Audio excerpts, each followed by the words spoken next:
Hi, this is Randall Carter here with Honeybees. Just want to show this brief video here. There may be more to come.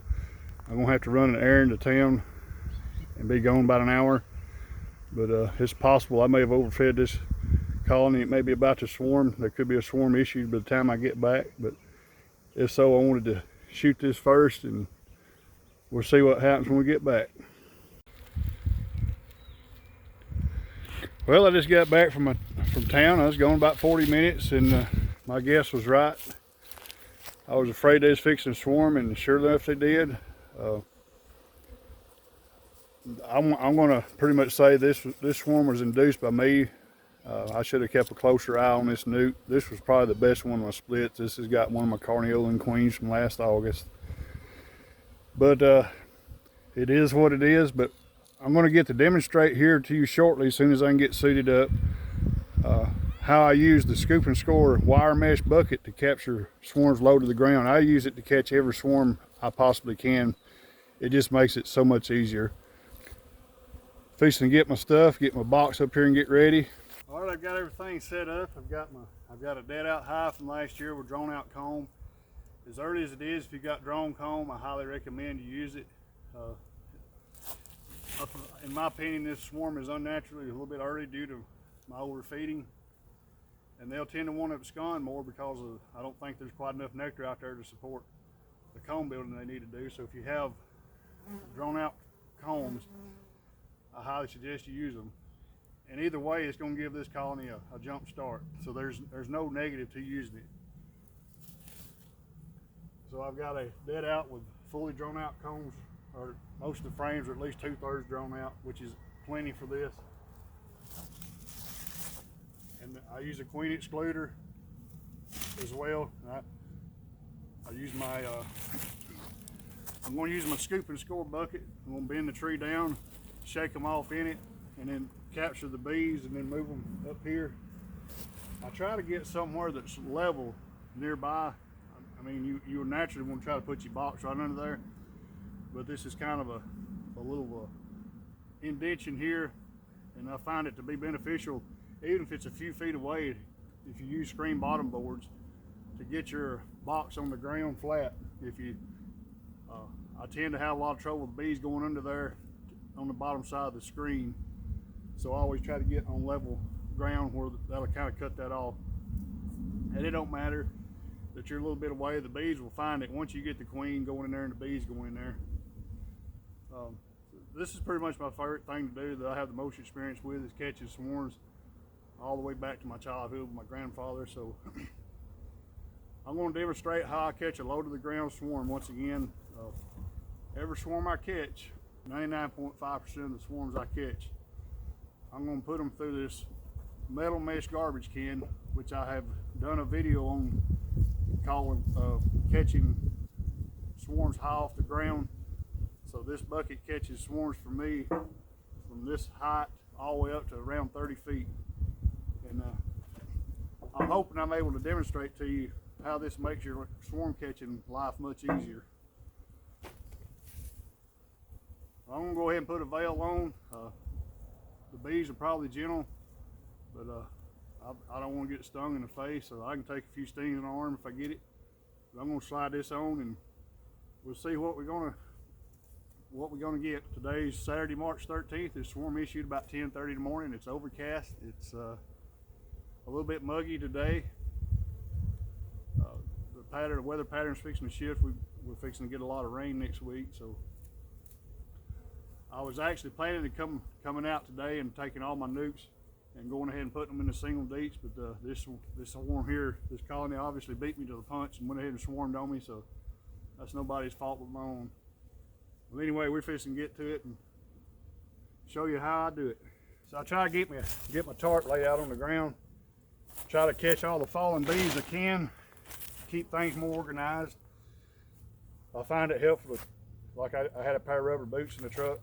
Just lay it on there. Sometimes it's windy when you do this. That'll kind of help keep it stable. So I'm going to bend this over and just try to get the bulk of the bees. I think the queen tends to be in the biggest bulk of the bees, but that's what I try to get to go in the bucket initially.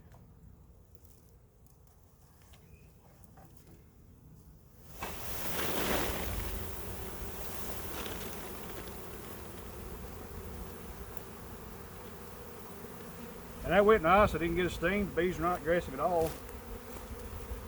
I just noticed I don't have to run over there. The bees are not boiling out. I mean, they're just perfectly calm in the bucket here.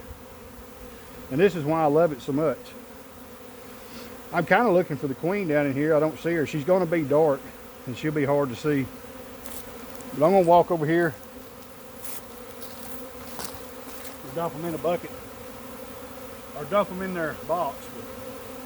But you can see how the bees are already coming to lighting on this, and this is another reason I love this bucket so much. I also took the liberty, I shook up a little lemongrass oil just before I come up here, and got about a drop on my finger and rubbed it around in 3 or 4 places. Rubbed it on the bucket in 3 or 4 places, that is. But just look how the bees are coming to it. I ain't even went to the box yet. They're content in this can right here. But just see how they're fanning on there.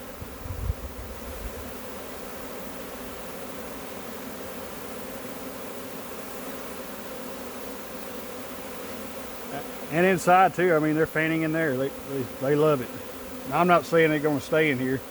Obviously they're not, but for a few minutes this works good.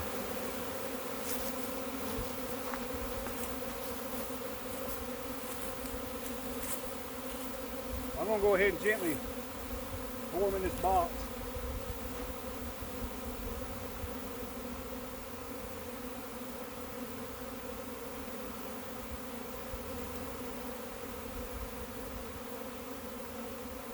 Kind of looking for the queen. If I was to see her, I would try to gently place her in there.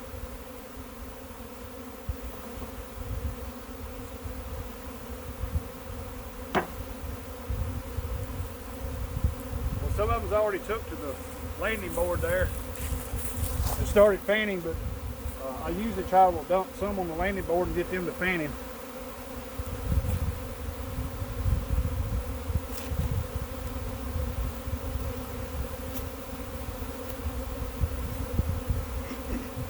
I have quite a few bees on the tarp here.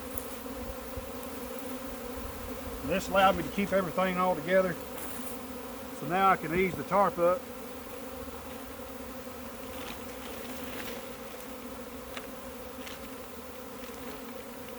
I'm taking a moment to look for the queen before I move it. And yep, I see the queen right here.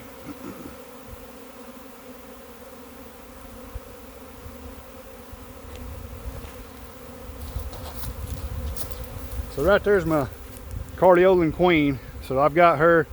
I'm going to put her in a little cage, and that'll secure this swarm. But that's one of my beautiful queens from last August right there.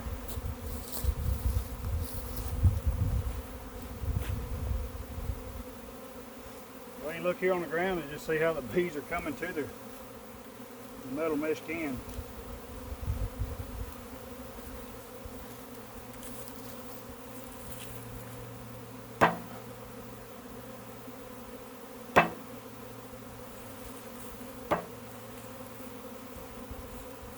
Well, I placed the queen in the box, and she seems to be content.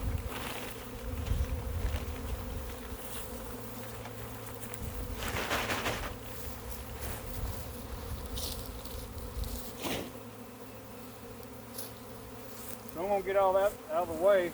The bees are all coming to the box now.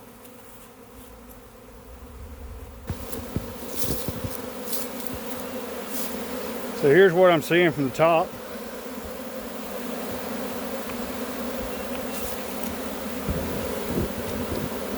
And there's the queen running around down here. She looks like she's just perfectly happy in there. Now I normally don't wait this long to get the frames back in here, but I'm just trying to demonstrate a few things here today. But I'm fixing to ease my frames back in here. The bees will clean all this up. You'll come back in 2 or 3 weeks, you won't even know that this is here. So I'm going to start easing my frames back in.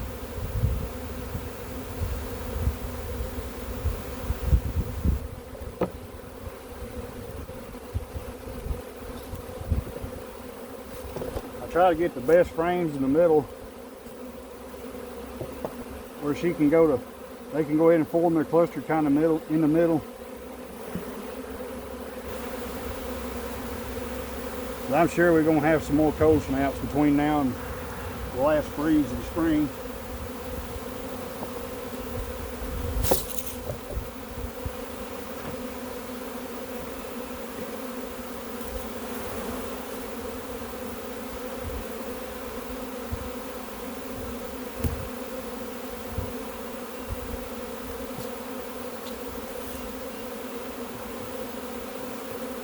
Now, every swarm I catch, no matter how big, I'll start out in a full 10 frame box.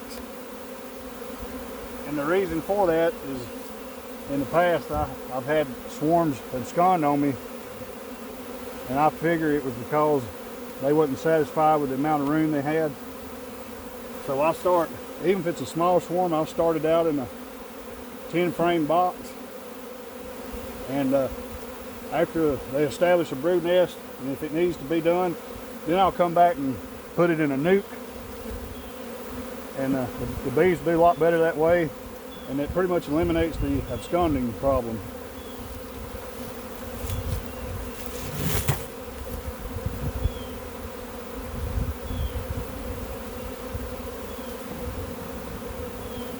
I want to try to create some darkness in here for them. I'm trying to be careful not to mash any bees. You're always going to mash a few, but I try not to mash any.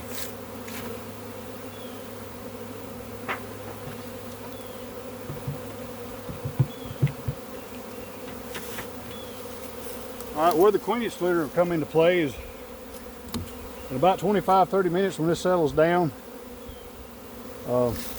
I'll set this top box off to the side, and I'll slide the queen excluder under there and just set it back up there, and I'll leave it this way for a week, and then I'll check, and if there's brood, I'll take it out. They're good to go, and that's how I've solved the problem of having swarms abscond on me. I've brought them home from elsewhere and absconded. I've had that happen several times, and one year I had a couple of rough swarms that I'd worked really hard to get through briars and stuff, and they absconded on me. So I come up with this idea. Now, I've not lost any swarms since I've been doing this technique by using the queen excluder. You have to be careful with virgins. Pretty much a rule of thumb, after about 7 days, I'm going to take the excluder off. Sometimes I'll see a virgin queen in a swarm, and if I do that, I know I need to go ahead and take it off at 7 days, and so she can go out and make her mating flight. It still works well with virgins. Typically, if I can keep them in there 5 to 7 days regardless, and they start drawing a good deal of comb, they're going to stay, in my experience. Now, a friend of mine last year, he had a real early swarm, and he put a queen excluder over the entrance. And every day for about a week, the bees was trying to abscond. I actually got down there and witnessed it one day. And I noticed they wasn't drawing any comb. He put foundation in there, so he had a dead out, and we went ahead and put some drawn out comb in there, swapped it out for the foundation after they settled back down. And the bees went right to work and recovered and did fine for that summer. So that's why that told me right there that it was important this early to use drawn out comb to capture early swarms with if you have it available. So there's a look at the entrance. Those bees look pretty happy. Right up here we have a few bees still flying around the location, and they will for a little while. They was up here maybe 30-40 minutes, and looked like they did manage to put a few drops of wax there. Another tip I'll pass along is I think it's really important not to cut limbs when you catch swarms. Get the swarm off there if at all possible without cutting a limb. There's two reasons. One, the swarms seem to go back to the same places over and over. They leave a scent mark or the comb smell, I'm not exactly sure.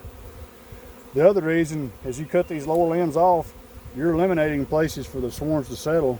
So you're kind of in a way selecting for your swarms to go higher. So that's another benefit of having the metal mesh scoop and score bucket for catching swarms, and why I try to capture all swarms with it. All right, it's probably been 25 minutes or so since I initially dumped the bees in there. There's maybe 5 or 10 around the tree. Most of them are in the box here. They look like they're happy. They look like they're going to stay. I don't see any nervousness or really running around. Look like they're getting acclimated to their new home.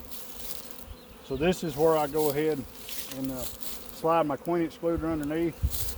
It'll be important that you have the hive sealed up well enough that the queen can't get out for this to work. If she can get out and they choose that it's gone, they're gone. So I just take a queen excluder, gently set my box to the side.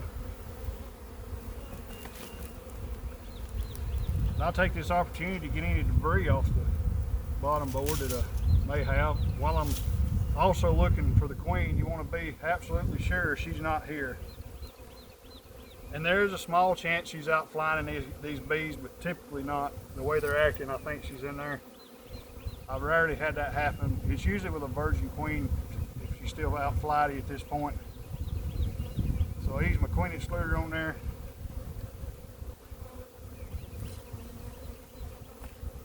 And I use my box back down.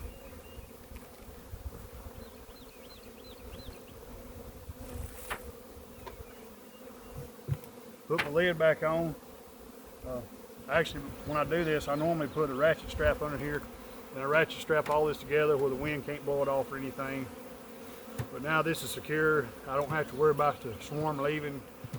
They're not going to go anywhere without that queen. They may come out and fly, but they'll come back there because she can't get out. I'll usually come back in 30 minutes or an hour.